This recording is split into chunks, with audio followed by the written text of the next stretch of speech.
Hello friends, welcome to my YouTube channel. So guys, आज के इस वीडियो में हम लोग देखने वाले हैं जो आपका बिहार डीएलएड का 1 अप्रैल का ऑल शिफ्ट का एग्ज़ाम हो गया दोस्तों। 1 अप्रैल ऑल शिफ्ट में पूछे गए सभी क्वेश्चंस इस वीडियो में डिस्कस करेंगे, तो इस वीडियो को पूरा ज़रूर देखिए। वीडियो अच्छा लगे तो प्लीज़ वीडियो को लाइक और शेयर ज़रूर करें, और जो भी हमारे नए बच्चे हैं, जिन बच्चों ने चैनल को सब्सक्राइब नहीं किया है, तो प्लीज़ चैनल को सब्सक्राइब करके नोटिफिकेशन बेल ऑन करना ना भूलें। वीडियो को स्टार्ट करते हैं तो देख लेते हैं कि आज के बिहार डीएलएड के एग्ज़ाम में 1 अप्रैल के फर्स्ट शिफ्ट में कैसे क्या क्वेश्चंस पूछे गए हैं। सेशन को बस शेयर कर दीजिए सभी बच्चे, वीडियो को लाइक कर दीजिए। तो देखिए, पहला क्वेश्चन पूछा गया था कि बिहार का शोक किस नदी को कहते हैं। तो देखिए, बिहार का शोक जो है ना, कोसी नदी को कहते हैं। किसे कहते हैं? कोसी नदी को। कोसी नदी की अगर हम बात करें तो कुछ मुख्य पॉइंट हैं, उनके बारे में जान लीजिए आप लोग। देखिए, अगर हम कोसी नदी की बात करें तो कोसी नदी जो है ना, ये तिब्बत से निकलती है। तो कोसी नदी कहाँ से निकलती है? तिब्बत से निकलती है। और यह नदी चीन, नेपाल और भारत से होकर बहती है। यह नदी कहाँ से होकर बहती है? चीन, नेपाल और भारत। यह गंगा के बाएं किनारे की सहायक नदी है। यह नदी बिहार में बाढ़ का कारण बनती है, इसलिए इसे बिहार का शोक कहा जाता है। तो ये सारे फैक्ट आपको ध्यान में रखने हैं, क्योंकि फैक्ट के माध्यम से कहीं से भी कुछ भी पेपर में क्वेश्चंस पूछा जा सकता है। देखिए, अगला क्वेश्चन था कि पाल वंश का संस्थापक कौन था। देखिए, पाल वंश का संस्थापक गोपाल था। गोपाल पाल वंश का संस्थापक था, ये तो आप लोगों को पता हो गया। और गोपाल का उत्तराधिकारी कौन था? तो गोपाल का उत्तराधिकारी उनके पुत्र धर्मपाल थे। ये आपको ध्यान में रखना है, ठीक है। नेक्स्ट क्वेश्चन देखेगा। एक क्वेश्चन पूछा गया था, कांडला बंदरगाह ये कहाँ पर है। देखिए, कांडला बंदरगाह जो है ना, ये गुजरात में है, ठीक है।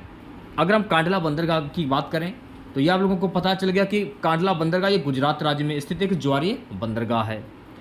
अब आपको एक बात और ध्यान में रखना है कि कांडला बंदरगाह का नाम बदलकर दीनदयाल बंदरगाह कर दिया गया, और यह एक व्यक्ति के नाम पर रखा जाने वाला तीसरा बंदरगाह बन गया है। तो ये भी आपको ध्यान में रखना है, ठीक है। नेक्स्ट क्वेश्चन देखेगा। देखिए गाइस, अगला क्वेश्चन था कि बिहार के पहले राज्यपाल का नाम क्या था। तो देखिए, बिहार के पहले राज्यपाल थे जयराम दास दौलत राम। क्या था? जयराम दास दौलत राम। पेपर में अगर पूछ लिया जाए कि बिहार के पहले मुख्यमंत्री कौन थे, तो बिहार के पहले मुख्यमंत्री थे श्री कृष्ण सिन्हा। कौन थे? श्री कृष्ण सिन्हा। यह भी आपको ध्यान में रखना है। अगला क्वेश्चन देखिए, एक हिंदी से पूछा गया था, नीलकमल में कौन सा समास है। देखिए, नीलकमल में हो जाएगा कर्मधार समास। क्यों होगा वो भी जान लीजिए। अब आपको ये तो पता चलेगा कि नीलकमल में कर्मधार समास होगा, जैसे कि जिस समास के दोनों शब्दों के बीच विशेषण या विशेष अथवा उपमान उपमेय का संबंध हो, वो आपका कर्मधार समास हो जाएगा। पहचान करने के लिए विग्रह करने पर दोनों पद के मध्य में है, जो, के समान आदि आते हैं। अब जैसे कि नीलकमल, नीलकमल है जो, इसमें है जो आ रहा है, यानी बीच में विशेषण या विशेष अथवा उपमान उपमेय का संबंध इसमें दर्शा रहा है, इसलिए यहाँ पर हो जाएगा कर्मधार समास, ठीक है। नेक्स्ट क्वेश्चन देखेगा। सपूत में कौन सा उपसर्ग होगा। तो मैंने आप लोगों को कई बार बताया कि स्टार्टिंग का जो शब्द होता है वो आपका उपसर्ग होता है, और लास्ट वाला जो शब्द होता है वो प्रत्यय होता है। अब देखिए, इसमें क्या है, सपूत, स्टार्टिंग का शब्द सा है, तो सा जो है आपका ये उपसर्ग हो जाएगा। सेशन को एक बार शेयर कर दीजिए सभी बच्चे, वीडियो को लाइक कर दीजिए। चंपारण सत्याग्रह आंदोलन ये कब हुआ था। तो चंपारण सत्याग्रह आंदोलन जो है ना, वर्ष 1917 में हुआ था। क्यों हुआ था? 1917 में नील की खेती के खिलाफ चंपारण सत्याग्रह किया गया था। चंपारण सत्याग्रह भारत में महात्मा गांधी का पहला सत्याग्रह था। यह बिहार के चंपारण में हुआ था, तो ये भी आपको ध्यान रखना है। शताब्दी में कौन सा समास होगा, ये क्वेश्चन पूछा गया था। तो शताब्दी में समास हो जाएगा द्विगु समास। क्यों होगा? क्योंकि ये एक संख्यावाची शब्द है। अगर मान लीजिए बीच में योजक चिन्ह दिया जाए तो वो कौन सा समास होता है? वो होता है द्वंद्व समास। तो ये भी आपको ध्यान रखना है। और बहुप्रिय समास जैसे कि हुआ आप लोगों का, जब किसी वाक्य में किसी प्रसिद्ध व्यक्ति या भगवान के नाम आ जाए, वो आपका बहुप्रिय समास होता है। ये भी आपको ध्यान में रखना है, ठीक है। नेक्स्ट क्वेश्चन देखेगा। धर्मात्मा का संधि विच्छेद क्या होता है। धर्म धन आत्मा, इसका संधि क्या हो जाएगा? धर्म धन आत्मा। अब देखिए, ध्यानपूर्वक मेरी बात को सुनिएगा। धर्मात्मा में दीर्घ स्वर संधि होगी। जब आप इसे तोड़ेंगे, जब आप इसकी संधि करेंगे तो धर्मात्मा इसकी संधि होता है धर्म धन आत्मा। तो इसको तो मान लिया जाएगा छोटा, और इसको मान लीजिएगा बड़ा, तो छोटा आ प्लस बड़ा बराबर बड़ा आ हो जाएगा। तो ये आपको ध्यान में रखना है, ठीक है। नेक्स्ट क्वेश्चन देखेगा सभी बच्चे। और दूसरी बात, इसमें दीर्घ स्वर संधि हो जाएगी। जैव विविधता दिवस ये कब मनाया जाता है? तो जैव विविधता दिवस जो है ना 22 मई को मनाया जाता है। चलिए बढ़ते हैं नेक्स्ट क्वेश्चंस की ओर। अगला क्वेश्चन देखेगा सभी बच्चे, कुतुबुद्दीन ऐबक का मकबरा कहाँ पर है? तो देखिए कुतुबुद्दीन ऐबक का जो मकबरा है ना लाहौर पाकिस्तान में। कहाँ पर है? लाहौर पाकिस्तान। कुछ मस्जिद हैं और लाल किले हैं। किले उनके बारे में आप जानें कि किसने किसका निर्माण कराया है। जैसे कि जामा मस्जिद का निर्माण किसके द्वारा कराया गया था? तो जामा मस्जिद का निर्माण शाहजहां के द्वारा करवाया गया था।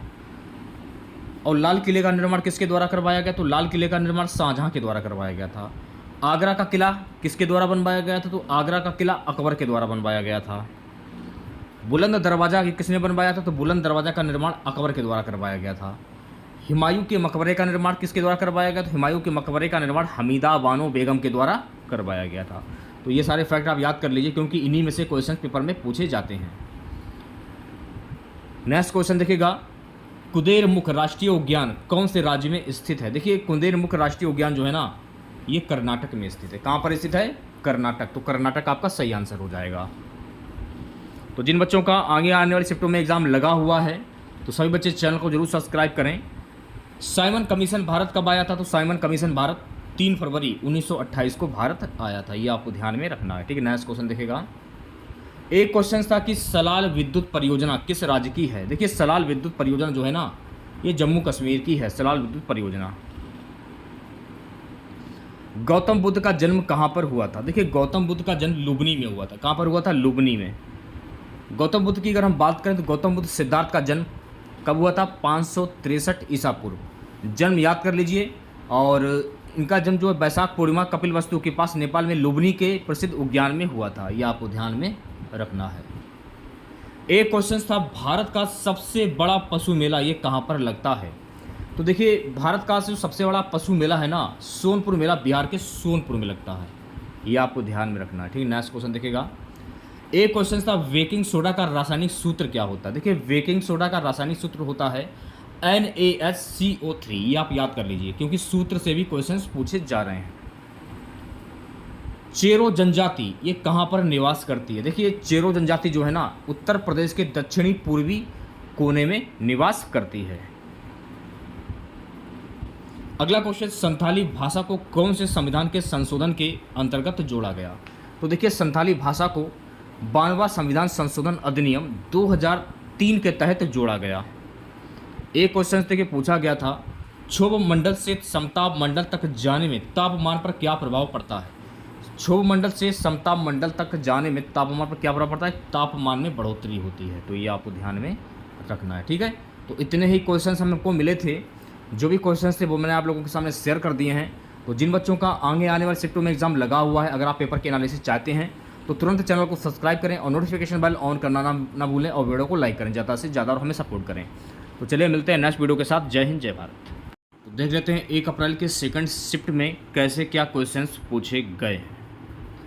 तो देखिए पहला क्वेश्चन जो था पूछा गया था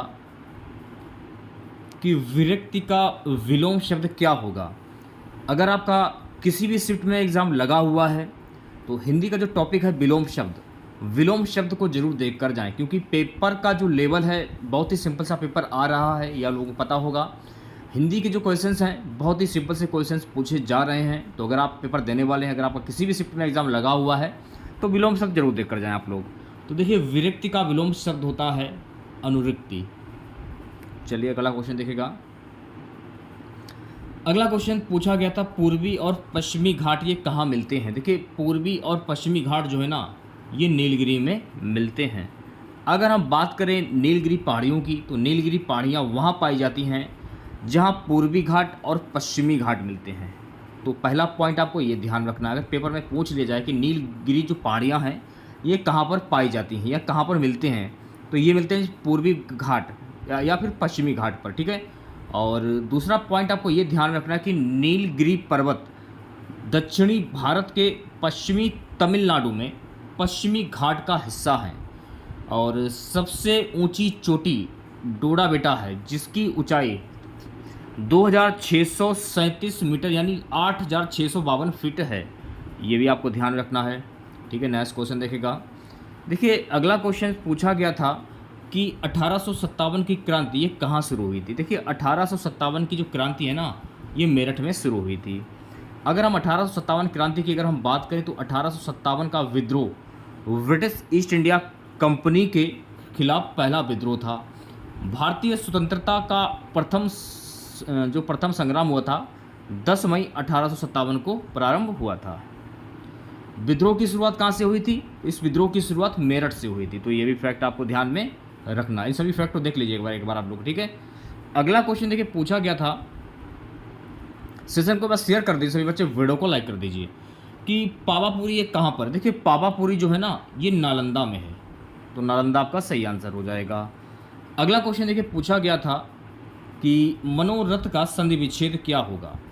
अब देखिए अगर आपका एग्ज़ाम किसी भी शिफ्ट में लगा हुआ है, अगर आप बिहार डीएलएड का एग्ज़ाम देने वाले हैं, अगर कल एग्ज़ाम है आपका, परसों एग्ज़ाम है, मतलब किसी भी डेट में अगर आपका एग्ज़ाम लगा हुआ है तो संधि विच्छेद जरूर देख कर जाएं आप लोग, क्योंकि हर शिफ्ट में संधि विच्छेद पूछे जा रहे हैं। तो संधि विच्छेद, मनोरथ का संधि विच्छेद होगा मन धन रथ, यानी जब इसका संधि आप करेंगे तो मन धन रथ हो जाएगा। और यहाँ पर आपको एक बात और ध्यान में रखना है, मान लीजिए पूछ लिया जाए कि मनोरथ में प्रयुक्त संधि कौन सी होगी, तो यहाँ पर हो जाएगी विसर्ग संधि।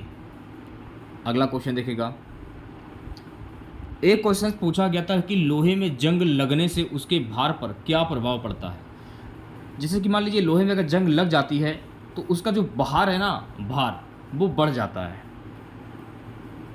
मान लीजिए लोहे की एक कील है और उसमें जंग लग गई है, तो लोहे की कील में जंग लगने पर उसका जो भार है वो बढ़ जाएगा। ऐसा इसलिए है क्योंकि लोहे की कील की सतह पर आयरन ऑक्साइड की परत बन जाती है। लोहे के ऑक्साइड की परत कील में ऑक्सीजन और हाइड्रोजन जोड़ देती है, ये आपको ध्यान रखना है, ठीक है। जो भी मैं आपको पॉइंट बता रहा हूँ उन पॉइंट को अच्छे से देखते चलिए। एक क्वेश्चन पूछा गया था, ग्लोबल वार्मिंग का मुख्य कारण कौन सी गैस है। देखिए ग्लोबल वार्मिंग मुख्य कारण जो है इसकी गैस है कार्बन डाइऑक्साइड, ये आपको ध्यान में रखना है। नेक्स्ट क्वेश्चन देखिएगा, अगला क्वेश्चन देखिए पूछा गया था 1857 की क्रांति का नेतृत्व किसके द्वारा किया गया। देखिए 1857 की क्रांति का जो नेतृत्व है ना, बाबू कुंवर सिंह के द्वारा किया गया। किसके द्वारा किया गया? बाबू कुंवर सिंह के द्वारा। देखिए बाबू कुंवर सिंह, बिहार के आरा में कुंवर सिंह ने अंग्रेजों के विरुद्ध क्रांति का नेतृत्व किया था। पहला पॉइंट आपको ये ध्यान रखना है, कुंवर सिंह बिहार के आरा में एक स्थानीय जमींदार थे। उनके नेतृत्व में सैन्य और नागरिक विद्रोह पूरी तरह से जुड़े हुए थे, इसलिए अंग्रेज उनसे सबसे ज़्यादा डरते थे। अगला क्वेश्चन देखिए पूछा गया था, विश्व जनसंख्या दिवस कब मनाया जाता है। देखिए विश्व जनसंख्या दिवस जो है ना 11 जुलाई को मनाया जाता है। एक क्वेश्चन पूछा गया था, ध्वनि तरंगे कैसे चलती हैं। ध्वनि तरंगे पदार्थ, ठोस, तरल, गैस में अंगों के कंपन द्वारा इन माध्यमों से गमन करती हैं। अगला क्वेश्चन देखिए गाइस पूछा गया था, विद्युत बल्ब का जो फिलामेंट होता है ये किस धातु का बना होता है। देखिए विद्युत बल्ब का जो फिलामेंट होता है ना, ये टंगस्टन धातु का बना होता है। देखिए टंगस्टन धातु का उपयोग विद्युत बल्बों के फिलामेंट बनाने के लिए किया जाता है। पहला पॉइंट आपको ये ध्यान रखना है, टंगस्टन का उपयोग निम्नलिखित कारणों से विद्युत बल्ब का तंतु बनाने में किया जाता है। टंगस्टन का जो उपयोग है ना, निम्नलिखित कारणों में विद्युत बल्ब का तंतु बनाने में किया जाता है।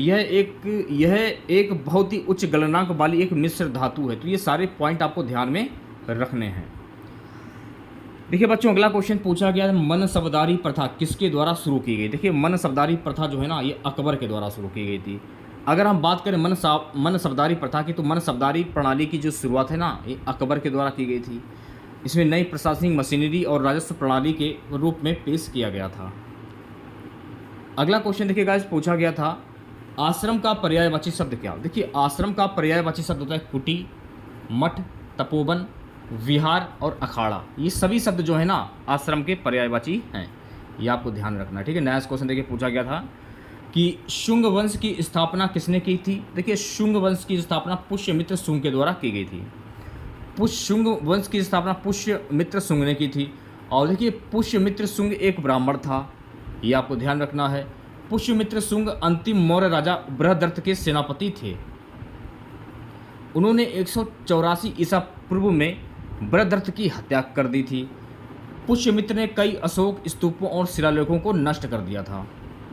और अग्निमित्र पुष्य मित्र का पुत्र था। ये भी आपको ध्यान में रखना है, क्योंकि इन्हीं फैक्ट से क्वेश्चन पूछे जा सकते हैं। देखिए अगला क्वेश्चन पूछा गया था, कपास की खेती के लिए उपयोग मिट्टी कौन सी होती है। तो कपास की खेती के लिए जो उपयोग मिट्टी होती है ना, वो होती है काली मिट्टी। और देखिए काली मिट्टी की अगर हम बात करें तो काली मिट्टी कपास की खेती के लिए सबसे उपयुक्त होती है, क्योंकि काली मिट्टी में अधिक समय तक नमी रहती है और इसमें प्रचुर मात्रा में ह्यूमस होता है। तो ये भी आपको ध्यान में रखना है। एक क्वेश्चन देखिए पूछा गया था कि ऊष्मागतिकी का पहला नियम बताओ। जब स्थिर आयतन पर किसी गैस को ऊष्मा दी जाती है तो संपूर्ण ऊष्मा उसके ताप बढ़ाने में व्यय होती है। विकृति का विलोम शब्द पूछा गया कि विकृति का विलोम शब्द क्या होता है। देखिए विकृति का विलोम शब्द होता है प्रकृति। ये आपको ध्यान में रखना है, ठीक है। तो इतने ही क्वेश्चन मिले थे हमें, जो कि मैंने आप लोगों के सामने शेयर कर दिए हैं। अगर आपको इसका PDF चाहिए तो आप हमारा टेलीग्राम ग्रुप ज्वाइन कर लीजिए। टेलीग्राम ग्रुप का लिंक मैंने इस वीडियो के डिस्क्रिप्शन में दे दिया है। तो अगर आप लोगों को वीडियो अच्छा लगा हो तो प्लीज़ वीडियो को लाइक और शेयर जरूर करें। चैनल पर नए हैं, जिन लोगों ने अभी तक चैनल को सब्सक्राइब नहीं किया तो प्लीज़ चैनल को जरूर सब्सक्राइब करें और नोटिफिकेशन बेल ऑन करना ना भूलें। मिलते हैं नेक्स्ट वीडियो के साथ। जय हिंद, जय भारत।